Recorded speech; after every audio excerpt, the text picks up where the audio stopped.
যে ছেলেটা বাংলাদেশে ডিম ভাজা ভাত খায় নাই, সেই ছেলেটা গরুর মাংস ফাঁকাইয়া মুরগির মাংস ফাঁকাইয়া এই প্রবাসে এসে ভাত খায়। আর অনেক মানুষ বলে যে বিদেশ গেলে নাকি মানুষ পরিবর্তন হয়। পরিবর্তন হয় না, তার সময়ের মূল্যটা বাড়ে। সময়ের মূল্য কিভাবে বাড়ে?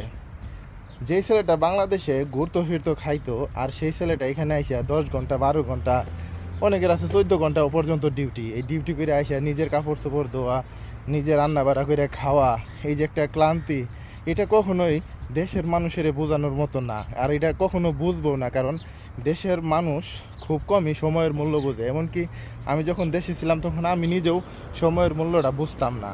বিশ্বাস করেন, যখন এই কারণে অনেকেই বলে যে প্রত্যেকটা মানুষেরই প্রবাসে আইসা অন্তত সময়ের মূল্যটা বোঝানোর জন্য হলেও আসা উচিত, এখানে দেখা উচিত যে এই প্রবাসে সময়ের মূল্য কতটুকু।